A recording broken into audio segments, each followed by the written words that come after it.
आरोग्यम सुख संपदम् आत्मज्योति प्रकाशाय दीपज्योतिर्नमोस्तुते दीपज्योतिर्नमोस्तुते।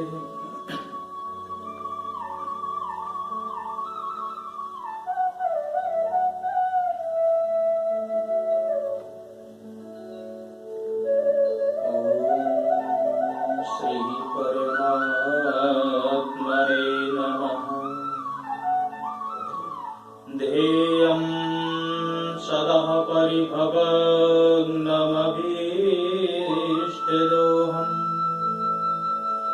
तीर्थास्पदं शिरविरञ्चनुतं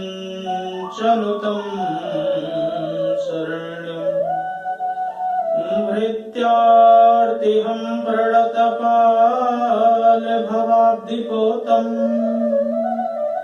वन्दे महापुरुषते चरणारविन्दम् वंशी विभूषितकरानवनीरदावदम् पीताम्बरधरुणबिम्बफलाधरुष्ठान् पूर्णेन्दुसुन्दरमुखादरविन्दनेत्रा कृष्णात् परं किमपि तत्त्वमहं न जाने।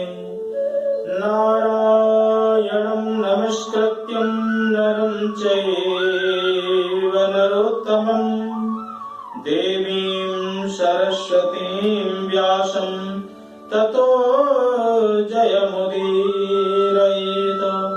भक्ति भक्त भगवन्ते गुरु चतुर्नाम बपु एक, इनके पग बंधन किए नाशत विघ्न अनेक।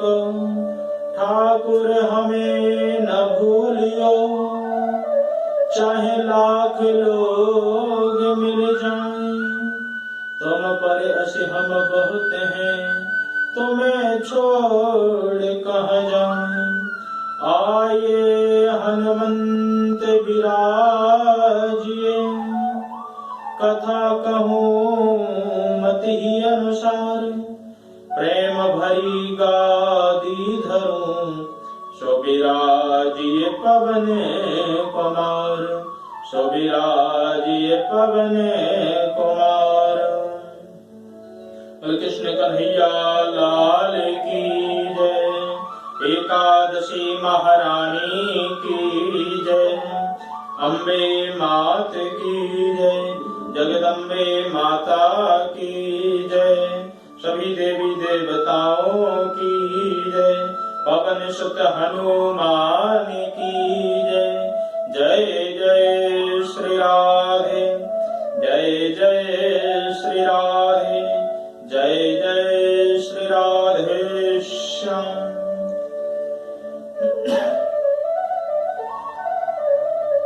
परम मंगलमय परात्पर करुणालय भक्ति वांछा कल्पतरु तरिंदित विनिंदित श्री बालकृष्ण लाल के पाद पद्मों में प्रणाम करते हुए मंदिर में आए हुए सभी भगवत चरणानुरागी भक्त वृंद, सेवक वृंद एवं भक्तमती माताएं बहनें, भगवान की महती असीम अनुकंपा से जब इस मंदिर में एकादशी की कथा प्रारंभ हुई थी तो सत्यला एकादशी की कथा से ही मैंने प्रारंभ किया था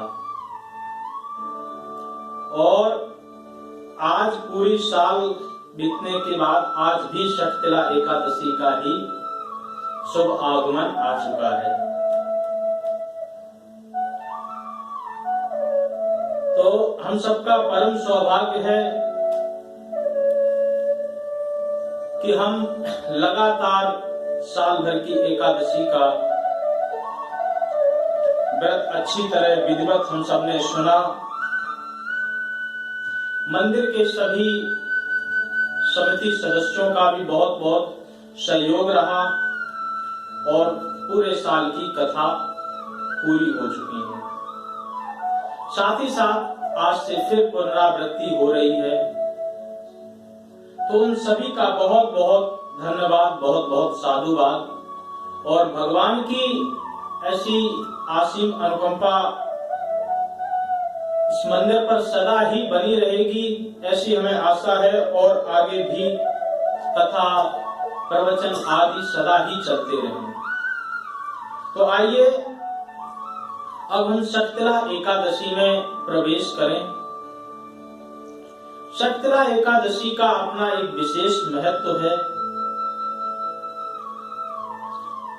शक माने होता है 6 और तिल यानी कि तिल। 6 प्रकार से जिस एकादशी में तिलों का दान बताया गया हो, उस एकादशी का नाम शक्तिला एकादशी है। वैसे एकादशी में अन्न आदि, तिल आदि सब वर्जित होता है, परंतु इस एकादशी में तिल खाना ही विशेष महत्व समझा जाता है। तो एकादशी की अन्य कथाओं को सुनते हुए श्री युधिष्ठिर महाराज जी ने भगवान श्री कृष्ण से पूछा कि आपने मुझे अनेकानेक एकादशियों की कथा सुनाई, सफला एकादशी की भी कथा सुनी, पुत्रदा एकादशी की भी कथा सुनी। हम और भी एकादशियों की कथा सुनना चाहते हैं, कृपा करके हमें और भी एकादशी की कथा सुनाने की कृपा करें। भगवान श्री कृष्ण बोले कि आज हम तुम्हें शक्तिला एकादशी की कथा सुनाते हैं, उसे ध्यान पूर्वक सुनो। एक समय दालव्य ऋषि ने पुलस्त ऋषि से अनुरोध किया कि माघ मास के कृष्ण पक्ष में जो शक्तिला एकादशी आती है, उस एकादशी का क्या महात्म है, कृपा करके उस एकादशी का महात्म सुनाने की कृपा करें। तो दालव्य ऋषि के अनुरोध पर पुलस्त ऋषि ने बताया कि यह जो एकादशी है पृथ्वी के समस्त पापों को दूर कर देती है, जैसे कि हत्या हो या उससे भी घोर से घोर पाप हो, पराये धन की चोरी हो, दूसरे की उन्नति को देख करके जो ईर्ष्या करते हैं, इस प्रकार के अनेक व्यसन जो होते हैं, अनेक पाप जो होते हैं, उन सब पापों को भस्म करने वाली ये एकादशी है। अनेकानेक व्यसन हैं, उसमें ये व्यसन भी होता है कि हम किसी दूसरे व्यक्ति की वस्तु को देख करके हम उससे ईर्ष्या करने लगते हैं। ईर्ष्या को छोड़ना बहुत कठिन है। कंचन तजना सहज है, सहज प्रिया का नेह, मान बड़ाई ईर्ष्या तजना नहीं स्नेह। जो मान बड़ाई है, जो ईर्ष्या है, ये इतनी आसानी से व्यक्ति की नहीं छूटती है। एक दूसरे को देख करके ईर्ष्या करना ये बहुत बड़ा व्यसन है, बहुत बड़ा पाप है। ईर्ष्या नहीं करनी चाहिए। उस व्यक्ति ने जितनी मेहनत की है उस हिसाब से आप भी करें तो आप भी उस फल को प्राप्त कर सकते हैं। तो इस प्रकार के अनेकानेक व्यसनों को दूर कर देने वाली या उन व्यसनों के पाप को भस्म करने वाली ये एकादशी है। पुलस्त ऋषि कहते हैं, हे महाभाग, आपने मुझसे बहुत अच्छा प्रश्न पूछा है, तो अब मैं इस एकादशी के बारे में तुम्हें सुनाता हूं, तो ध्यान पूर्वक सुनो। इससे संसार में मानव मात्र का ही मात्र भला नहीं होगा, अपितु त्रिदेव इंद्र आदि भी इस एकादशी को सुनने के लिए लालायित रहते हैं, क्योंकि इंद्र आदि देवताओं से जो पाप हो जाते हैं वो भी पाप का प्रशमन प्रायश्चित करने के लिए इन एकादशियों की या इन विशेष व्रतों की शरण लेते हैं ताकि वो पाप से मुक्त हो जाएं। तो इस एकादशी की कथा को बहुत विधिवत पूर्वक सुनिए।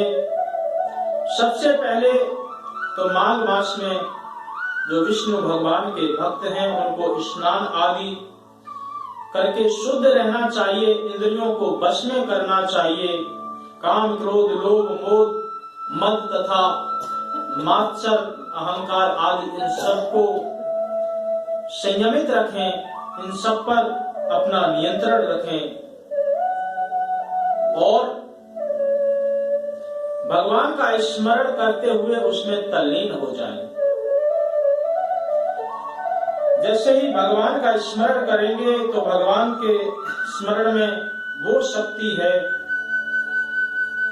कि तुम्हारे इन सभी पापों को तापों को दूर करके भगवान तुम्हें शक्ति प्रदान कराएंगे, उससे तुम्हारा मन एकाग्रचित हो जाएगा। पुष्प नक्षत्र में गोबर कपास तिल मिलाकर उसके कंडे यानी कि उपले बनाने चाहिए। उन उपलों को 108 बार हवन की रूप में आहुति भी देनी चाहिए। जिस दिन मूल नक्षत्र और एकादशी तिथि हो तब वे अच्छे पुण्य देने वाले नियम को ग्रहण करते हैं। स्नान आदि नित्य क्रिया से निवृत्त होकर सब देवताओं के देव श्री विष्णु भगवान का पूजन कर एकादशी का व्रत धारण करना चाहिए। रात्रि को जागरण भी करें। उसके दूसरे दिन धूप दीप नैवेद्य आदि का भोग लेकर के भगवान का पूजन करें, तत्पश्चात उन्हें भोग लगाएं। भोग में आप पेठा नारियल सीताफल सुपारी शहद आदि भी समर्पित कर सकते हैं।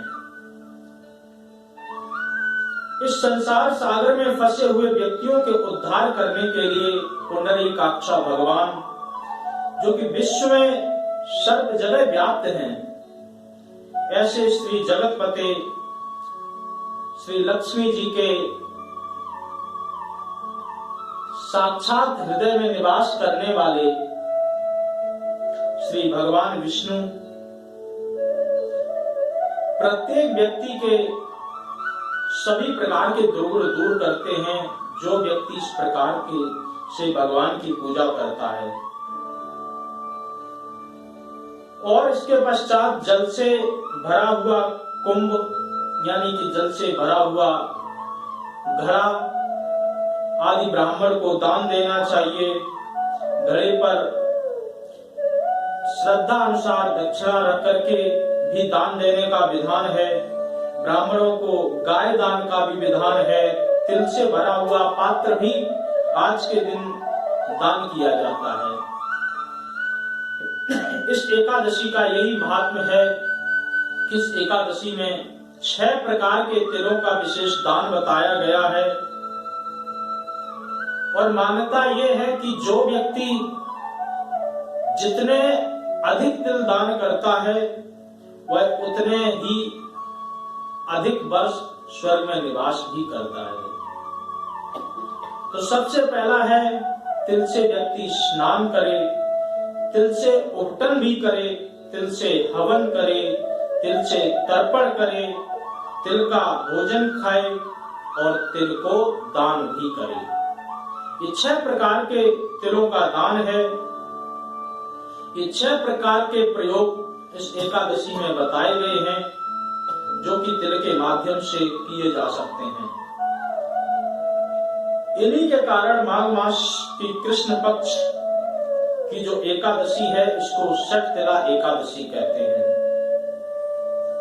इस व्रत को करने से समस्त पाप ताप सब नष्ट हो जाते हैं। अब पुलस्त ऋषि कहते हैं कि ध्यान पूर्वक सुनो, ये तो हमने तुम्हें विधि बता दी कि किस प्रकार से एकादशी का व्रत करना चाहिए। अब एकादशी की हम कथा को श्रवण कराते हैं तो ध्यान पूर्वक कथा को श्रवण करें। एक समय ऐसा था कि जब नारद जी भगवान विष्णु जी के पास में पहुंचे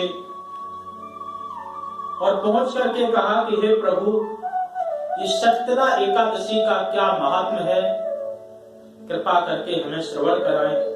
तो नारद जी के पूछने पर भगवान श्री हरि ने कहा कि शक्तिला एकादशी का क्या पुण्य है, क्या फल प्राप्त होता है, उसे हम कहते हैं।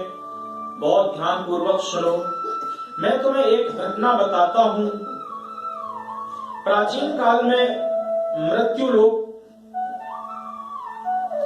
में एक ब्राह्मणी रहा करती थी।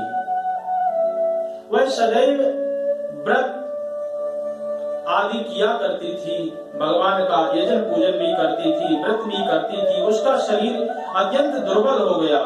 यद्यपि वह धर्म वृत्ति वाली स्त्री थी, तथापि उसने कभी भी देवताओं को या ब्राह्मणों के निमित्त अन्न का दान नहीं किया। दान देना बहुत आवश्यक होता है, क्योंकि दान के माध्यम से जीव के अहंकार का भी शमन होता है, अहंकार भी उसका नष्ट होता है। इसलिए दान जरूर करना चाहिए। तो दान नहीं किया, वह सदैव व्रत आदि करने के बाद प्रभु का धन्यवाद करती थी, प्रभु की पूजा करती थी, परंतु कभी भी दान नहीं करती थी। भगवान ने एक बार ब्राह्मण का रूप धारण किया और ब्राह्मण का रूप धारण करके उस स्त्री के पास में आए और भिक्षा मांगने के लिए उसके द्वार पर खड़े होकर के कहा कि भिक्षाम देहि।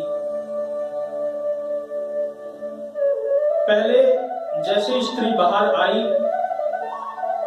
आकर के देखा कि एक ब्राह्मण भिक्षा मांग रहा है, तो पहले तो बहुत खरी खोटी सुनाई कि तुम इतने हष्ट पुष्ट हो, सब कुछ है, उसके बाद भी भिक्षा मांगते हो। और गुस्सा में आकर के उसने कुछ मिट्टी के डेले उठाए और भगवान के भिक्षा पात्र में डाल दिए। भगवान रुष्ट हो गए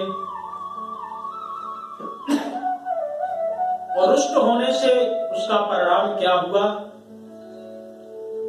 कि वो जब घर में पहुंची तो उसके घर में जो कुछ भी सामान था वो सब मिट्टी का ही बन गया।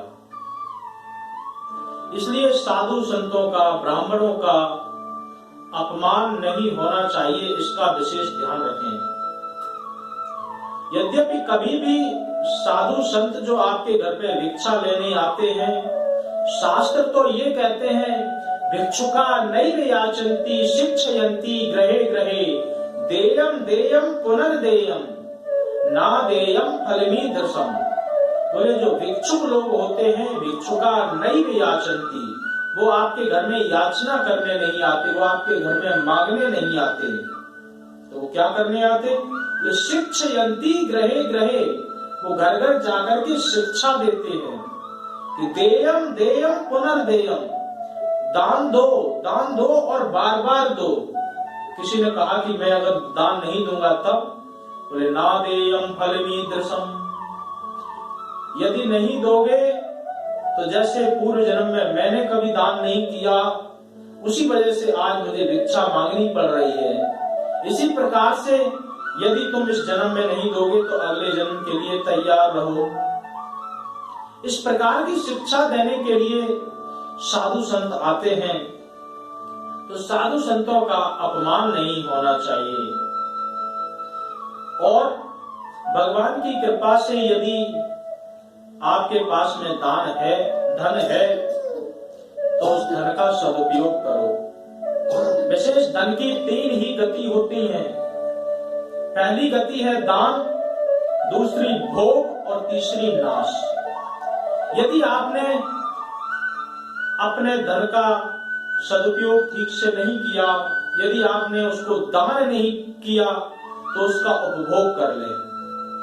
यदि इसका उपभोग भी नहीं किया तो किसी न किसी रूप में नष्ट हो ही जाएगा। आप जिन अपने कुटुंबी जनों, बालकों के लिए धन को जोड़ करके रखते हैं, कई बार समाज में देखने को मिलता है कि वही धन उन बच्चों को बिगाड़ने का कारण बन जाता है। धन अत्यधिक होने के कारण बच्चे कुछ काम नहीं करते और अंत में बिगड़ भी जाते हैं। इसलिए जो पुत्र है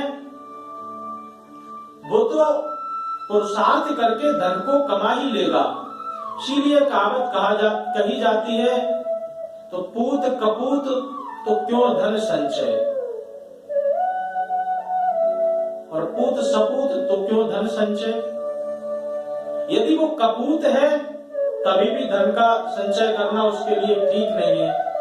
यदि सपूत है तब वो अपनी मेहनत से कमा ही लेगा। इसलिए धन का बहुत अच्छी तरह सदुपयोग करें। और शास्त्र धन के लिए तरीका भी बताते हैं कि यदि आपके पास में धन है तो उसका 5 जगह विभाजन कर लें।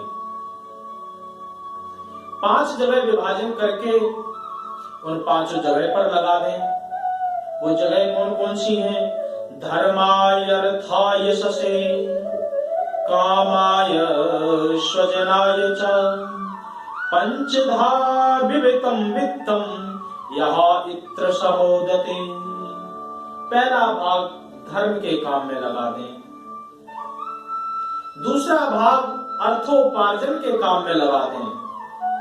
जहां से ऐसी जगह लगा दें जहां से आपका धन आता भी रहे, कोई बिजनेस में लगा दें। तीसरा है यश से, कोई कुआं, बावड़ी, स्कूल या कोई ऐसी अच्छी चीज बना दें जो आपके जाने के बाद भी लोग उसको याद रखें, तो वो आपका यश बरकरार रहेगा, चलता रहेगा। धर्माय अर्था यश से। चौथा भाग है कामना के लिए। अपने कामना के लिए एक भाग सजो करके रखें कि कभी कोई जरूरत पड़ गई, कभी कुछ खरीदना हो, कभी कुछ लेना हो, तो एक भाग आपके पास में जरूर रहना चाहिए। 5वां भाग है स्वजनाय च। अपने स्वजन लोगों के लिए भी, अपने परिवार जनों के लिए भी धन का सदुपयोग करना चाहिए। क्योंकि यदि परिवार वालों को नहीं दोगे तो कल को कहीं वही आपके दुश्मन ना बन जाएं। इसलिए उनका भी ध्यान रखना चाहिए। तो इस प्रकार के 5 तरीके बताए हैं। पहला धर्म के लिए, दूसरा अर्थ यानी कि बिजनेस के लिए, तीसरा आपके यश के लिए ताकि मरने के बाद भी आपका यश बना रहे, और चौथा अपनी कामना की पूर्ति के लिए, और 5वां अपने स्वजनों के लिए। इस प्रकार से 5 प्रकार के धनों का जो सदुपयोग है वो इस प्रकार से कर सकता है व्यक्ति। और दान देने से कोई भी वस्तु घटती नहीं है। चिड़िया चोंच भर ले गई, घट्यो न को नीर, और दान दिए धन ना घटे, जो सहाय रघुवीर। आप जितना दान देंगे वो आपके कोष से घटेगा नहीं। परमात्मा किसी न किसी रूप में उस धन को, उस जगह को जहां से आपने कोई वस्तु निकाली है, किसी न किसी रूप से कोई धन निकाला है, आपके पास आ ही जाएगा। इसलिए दान की बहुत महिमा है। दानम दरिद्रस्य विमोक्षयित्वम यूनाम तपो ज्ञान बताम च मौनम। दान का बहुत महत्व है। और सबसे अच्छा दान क्या है? बोले दरिद्री का दान। जो उसके पास कुछ भी नहीं है फिर भी वो दान करने की जो हिम्मत कर रहा है, जो दान करने की जो चेष्टा कर रहा है, उससे बड़ा कोई भी दान नहीं है। परमात्मा की कृपा से प्रत्येक व्यक्ति लगभग समर्थ है, तो अपने यथा अनुसार दान जरूर कर सकता है।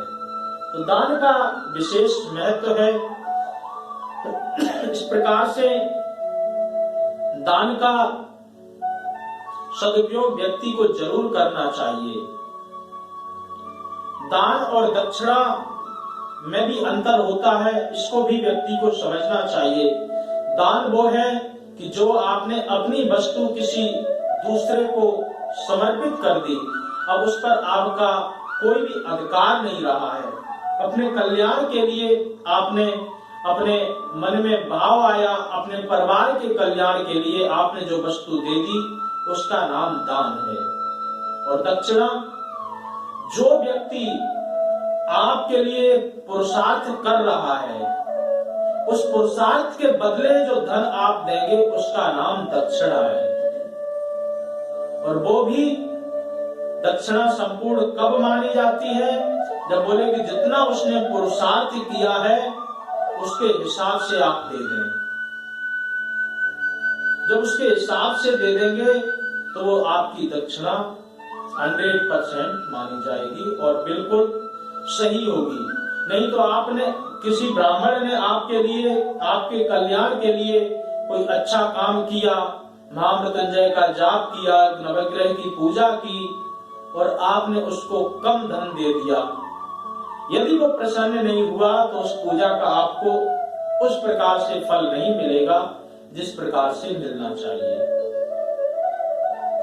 तो दान को हमेशा बहुत ध्यान से देना चाहिए।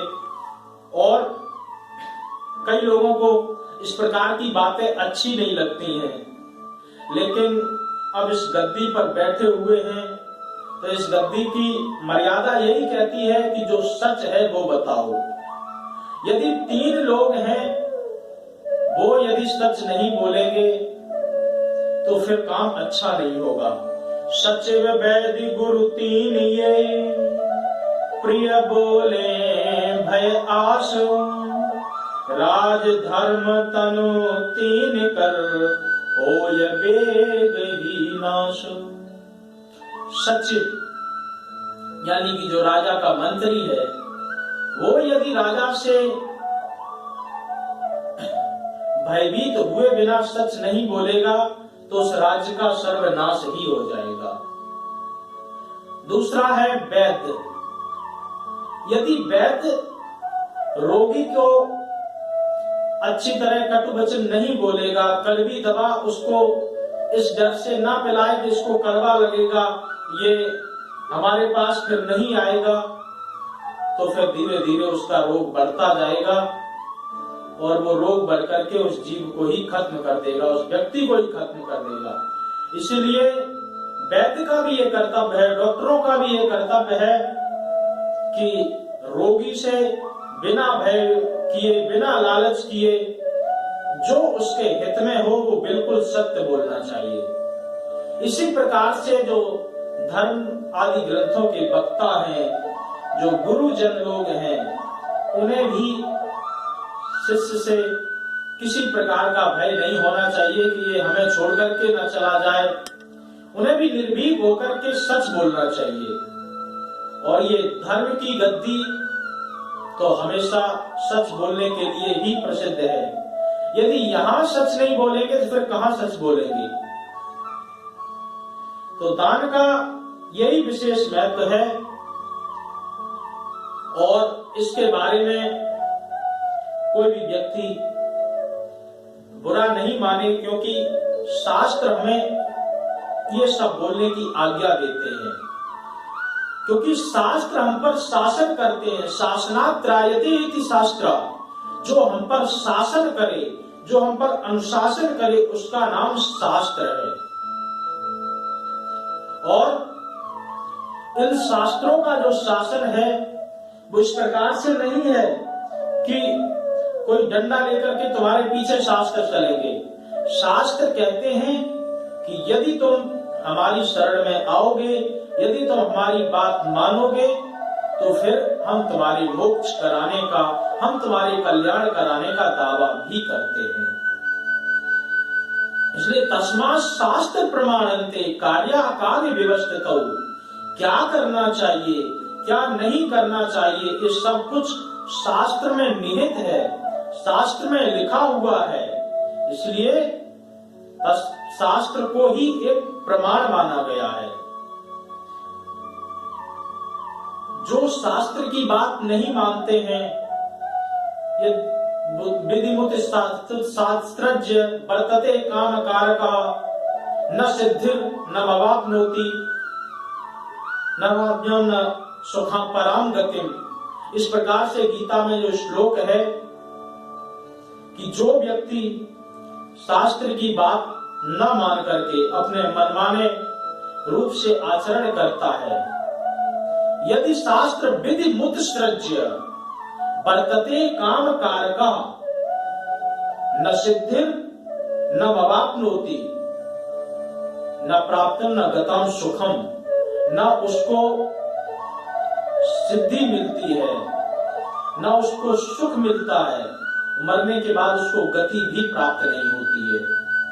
तो इसलिए शास्त्र की बात मानना प्रत्येक व्यक्ति का परम धर्म है, परम कर्तव्य है। शास्त्र की बात मानना बहुत जरूरी है। तभी जब हम शास्त्र की बात मानेंगे, तभी शास्त्र हमारे कल्याण की रास्ते बताएंगे, कल्याण का मार्ग बताएंगे, तो उससे हम अपना सहज ही कल्याण कर सकते हैं। शास्त्रों में वर्णन है कि व्यक्ति को परमात्मा से जुड़ना चाहिए, व्यक्ति को ज्ञानवान होना चाहिए, व्यक्ति को दानवान होना चाहिए। ऐसा न विद्या तपो न दानम ज्ञानम न शीलम गुणो न धर्मा ते मृत्यु लोके भोवि भारे भूता मनुष्य रूपेण मृगाशरन्ति। शास्त्र कहते हैं कि यदि कोई भक्त नहीं है, कोई ज्ञानी नहीं है, किसी के पास में धर्म अर्थ काम मोक्ष में से चारों प्रकार में से कोई भी पुरुषार्थ नहीं है, तो ऐसे व्यक्ति इस संसार में मनुष्य रूप में रहते हुए भी पशुओं के समान ही हैं। इसलिए शास्त्रों पर विश्वास करके हमें शास्त्रों की बात विधिवत रूप से मानना चाहिए। तो भगवान जब उसके यहाँ भिक्षा मांग रहे थे, तो भिक्षा मांगते मांगते उस स्त्री ने भगवान के जो भिक्षा पात्र में मिट्टी के डेरे डाल दिए। उसका परिणाम क्या हुआ? उसके घर में जो कुछ भी वस्तुएं थी वो सारी मिट्टी की ही बन गई। इस पर वह बहुत दुखी हुई और दुखी होकर के भगवान की पूजा पाठ करने लगी और विचार करने लगी कि मैं क्या करूं, मुझसे अपराध हो गया। अन्न दान की जगह मैंने मिट्टी का दान दिया, उसी के कारण हमारा ये सारा घर मिट्टी का बन गया है। बहुत प्रार्थना करने लगी, तभी वहां से आकाशवाणी हुई और आकाशवाणी ने कहा कि इसका एक ही उपाय है कि तुम अपना कमरा बंद करके, अपना घर बंद करके आराम से बैठ जाओ। यहाँ से देव स्त्रियां निकलेंगी और जो देवताओं की स्त्रियां होंगी उनसे तुम शक्तिला एकादशी का महात्मा पूछ लेना। वो जब तुम्हें शक्तिला एकादशी की कथा सुना देंगी तो उस कथा के प्रभाव से तुम्हारा घर जैसे का वैसा ही पुनः हो जाएगा और भगवान की कृपा से तुम्हारे घर में अनंत गुना धन भी प्राप्त होगा।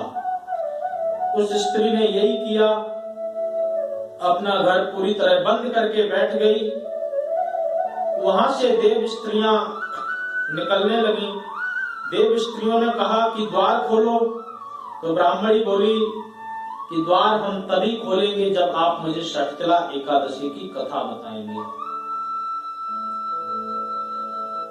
तो इस प्रकार की बात सुनकर के देव स्त्रियों ने कहा कि ठीक है, मैं तुम्हें शक्तिला एकादशी की कथा सुनाई देती हूँ।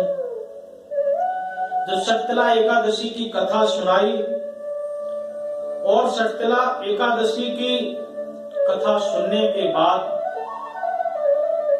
उस ब्राह्मणी ने जब दरवाजा अपना खोला तो भगवान की कृपा से उसके जो भी मिट्टी के बर्तन थे, जो भी मिट्टी की वस्तुएं बन गई थी, वो सभी सोने चांदी से चमचमाने लगी। इसके बाद देव स्त्रियों ने जब देखा तो वो भी आश्चर्यचकित रह गईं।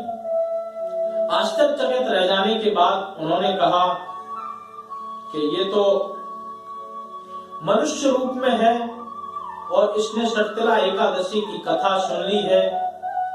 ये तो हमसे भूल हो गई, क्योंकि ये जो विशेष गुप्त कथाएं हैं ये देवताओं ने किसी न किसी अपने स्वार्थ के रूप में छुपा करके रखी हैं, परंतु संत महापुरुषों की दृष्टि वहां तक भी पहुंच गई।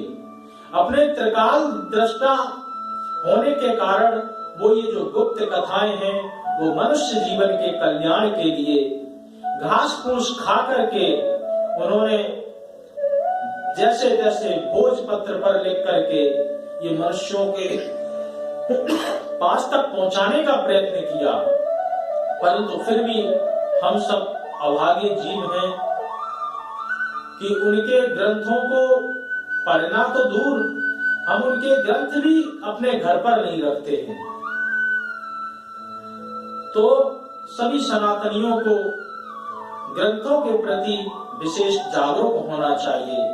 ग्रंथों को अपने घर में जरूर रखें और रखने के साथ साथ जितना पढ़ सकें उस पर पढ़ने का भी ध्यान रखना चाहिए, क्योंकि एक घड़ी आधी घड़ी आधे में पुनियाद और तुलसी चर्चा राम की कटे कोट अपराध। इसलिए जितना हो सके उतना पढ़ने का जरूर प्रयास करना चाहिए।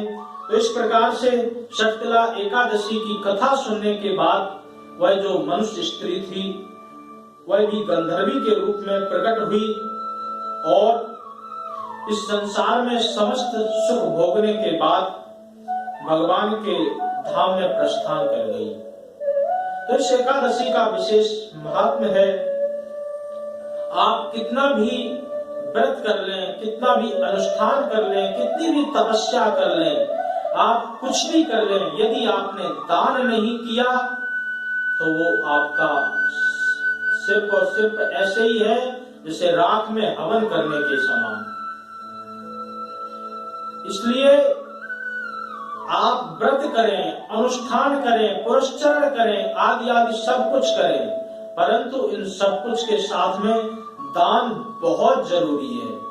दान देने से व्यक्ति का अभिमान नष्ट होता है, व्यक्ति का कल्याण भी हो जाता है और दान देने से कभी भी कोई वस्तु किसी की घटती नहीं है। इसलिए दान पर जितना कहा जाए बहुत कम है।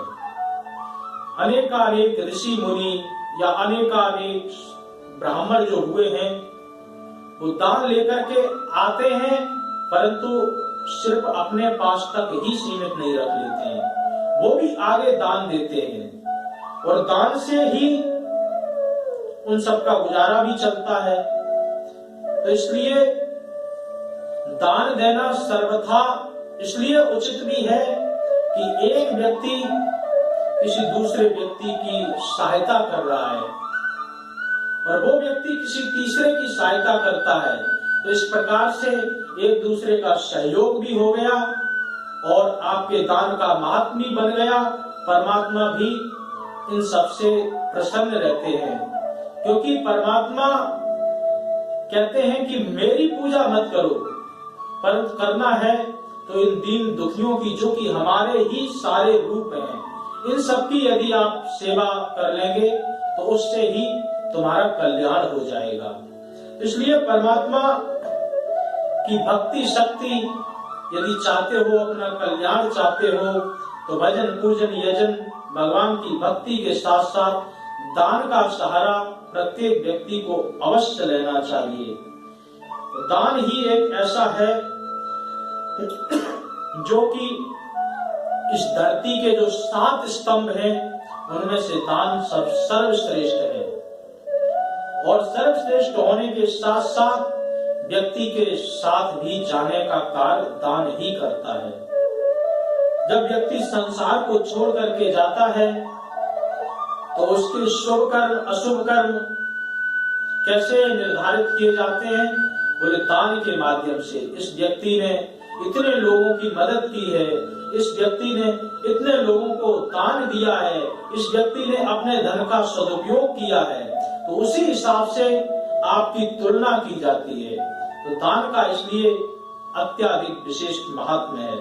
तो प्रत्येक व्यक्ति को दान अवश्य करना चाहिए, क्योंकि दान देने से अहंकार के साथ साथ, अभिमान के साथ साथ, अन्य सब आपके दुर्गुण मिटने के साथ साथ कल्याण का भी वो मार्ग प्रशस्त करते हैं। तो ये जो षटतिला एकादशी है, एक विशेष एकादशी दान की ओर ही इंगित करती है, दान की का ही निर्देश देती है कि किस प्रकार से उस स्त्री ने दान नहीं दिया, मिट्टी का दान दिया, तो परमात्मा की दृष्टि कुदृष्टि में बदल गई और जो कुछ था वो सब मिट्टी का ही हो गया।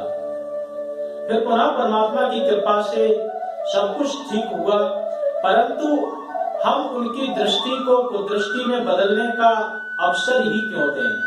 जब परमात्मा की कृपा से दिया हुआ है तो तेरा तुझको अर्पण क्या लागे वीरा।